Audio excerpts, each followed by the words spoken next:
अस्सलाम वालेकुम। मिस्र का बादशाह एक रात बहुत अजीब ख्वाब देखता है और वो ख्वाब बादशाह की नींद उड़ा देता है और सुबह होते ही बादशाह तमाम माहिरीन को जो कि ख्वाब की ताबीर बता सकते हैं उन्हें अपने दरबार में बुला लेता है। माहिरीन जब ख्वाब की ताबीर नहीं समझ पाते तो कहने लगते हैं कि बादशाह सलामत, ये तो आपका कोई वहम है। लेकिन बादशाह को पूरा यकीन था कि नहीं, ये मेरा एक ख्वाब है जिसकी ताबीर जानना मेरे लिए बहुत जरूरी है। उसी लम्हे दरबार में मौजूद एक शख्स बादशाह को बताता है कि आपकी कैद में एक नेक शख्स कैद है जो आपके ख्वाब की ताबीर भी बता सकता है और आपकी मदद भी कर सकता है। अब मिस्र के कैद खाने में मौजूद हजरत यूसुफ अलैहिस्सलाम को जब ये ख्वाब सुनाया जाता है कि 7 पतली गायें 7 मोटी गायों को खा रही हैं और 7 सूखे गोशे 7 हरे गोशों को खा रहे हैं, तो वो बिना ताखीर के इस ख्वाब की ताबीर बताते हैं और फरमाते हैं कि मिस्र के लोग 7 साल तक खूब खेती करेंगे, खूब फसल उगेगी, लेकिन उसके बाद 7 साल कहत साली के होंगे। तो इसका हल ये है कि जब तुम फसल काटो तो उसमें से कुछ फसल को बचा लो, यानी कि सेव कर लो, स्टोर कर लो, और उन्हें कीड़ों से बचाने के लिए उनके गोशों से मत निकालो। और मिस्र के लोग बिल्कुल ऐसा ही करते हैं। अब हजरत यूसुफ अलैहिस्सलाम के इस मशवरे ने, या यूं कहें कि इस फ्यूचर प्लानिंग ने मिस्र को इतना बड़ा फायदा पहुंचाया कि जब पूरी दुनिया में कहत साली थी तो मिस्र एक वाहिद ऐसा मुल्क था जिसके पास गंदुम थी और तमाम ममालिक मिस्र से ही गंदुम ले रहे थे। तो जाहिर सी बात है मिस्र की इकोनॉमी भी बहुत स्ट्रांग हो रही थी। अब इस वाक़े को आपको सुनाने का मकसद ये है कि हम में से बहुत से लोग, बल्कि पहले मुझे भी ऐसा ही लगता था कि हमें फ्यूचर प्लानिंग नहीं करनी चाहिए क्योंकि हमें फ्यूचर के बारे में मालूम नहीं है और अल्लाह ताला बेहतरीन प्लानिंग करने वाला है और बेशक वही बेहतरीन प्लानिंग करता है, लेकिन वो हमारी मेहनत को भी देखता है। और हकीकतन इस्लाम में प्लानिंग की खासी अहमियत है। बिल्कुल इसी तरह जिस तरह हम घर बनाते हैं तो प्लान करते हैं, एक मैप बनाते हैं, एक अच्छा सा बजट बनाते हैं, फिर उसके बाद अपने घर का काम शुरू करते हैं। ना कि ऐसा करते हैं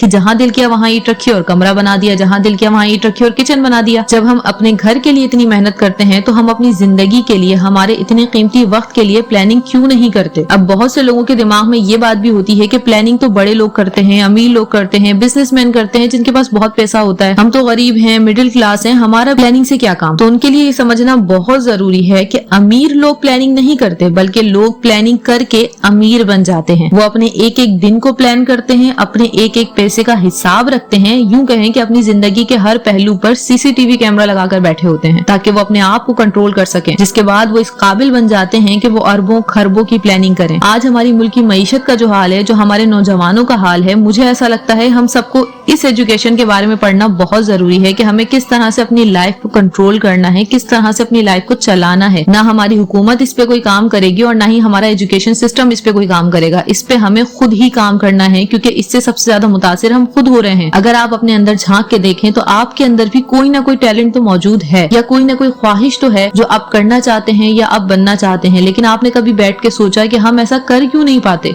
क्योंकि हम अपनी लाइफ को मैनेज ही नहीं करते। हमने कभी प्लान किया ही नहीं, ना हमें प्लानिंग करना सिखाई गई। बचपन से लेके अब तक हमें सिर्फ रूल्स और रेगुलेशन का एक पर्चा पकड़ाया जाता था, ना कि एक खाली पेपर जिस पे हम अपना प्लान लिख सकें, अपना गोल लिख सकें। लेकिन अब भी देर नहीं हुई, अब भी आपके पास वक्त है। आप अपने गोल्स को, अपनी लाइफ के बारे में, जो आप करना चाहते हैं, जो आप बनना चाहते हैं, उसके बारे में लिखें। साइंस ये बताती है कि जब हम अपने गोल्स को लिखते हैं तो इससे 62% चांसेस बढ़ जाते हैं कि हम अपने गोल्स को अचीव कर लेंगे। और इस तरह लिखने से हमारे दिमाग को क्लियरिटी मिलती है, हमारा दिमाग फोकस करता है अपने गोल पर। और इसका एक और रीजन ये भी है कि हमारा दिमाग इतने अच्छे से चीजों को स्टोरेज नहीं करता जितने अच्छे से आइडियाज को जनरेट करता है। तो अगर आप चाहते हैं कि आपका दिमाग सुपर कंप्यूटर की तरह काम करे तो इसे कम से कम भरें और अपने एक सेकंड ब्रेन को बनाने की कोशिश करें अपनी कॉपी और पेन के जरिए से, जो आपकी लाइफ को बदल के रख देगा। ये बात मैं इतने यकीन से इसलिए कह रही हूँ कि ये मैंने खुद आजमाया है और अपनी लाइफ में बहुत बड़ा चेंज देखा है। आई होप कि अब तक आपने डिसाइड कर लिया होगा कि कोई कुछ करे ना करे, लेकिन आप जरूर कोशिश करेंगे अपनी लाइफ को बेहतर बनाने के लिए। प्लानिंग जरूर करेंगे। हो सकता है कि आपकी प्लानिंग 100% सक्सेसफुल ना रहे, लेकिन आप अपनी तरफ से बेस्ट दें। उसके बाद देखें कि अल्लाह ताला आपको क्या रिवॉर्ड देता है। अल्लाह ताला भी उन्हीं लोगों को अपना प्लान देता है जो लोग मेहनती होते हैं, जो कुछ करना जानते हैं, जो कुछ करना चाहते हैं। आई होप आपको ये वीडियो अच्छी लगी होगी। इस तरह का और कंटेंट देखना चाहते हैं तो हमारे चैनल को सब्सक्राइब कीजिए, वीडियो को शेयर जरूर कीजिएगा और हमें कमेंट में जरूर बताइएगा अगर हमसे कोई कमी रह गई हो। फिर मिलते हैं किसी और वीडियो में एक अच्छे से टॉपिक के साथ। तब तक के लिए अल्लाह हाफिज।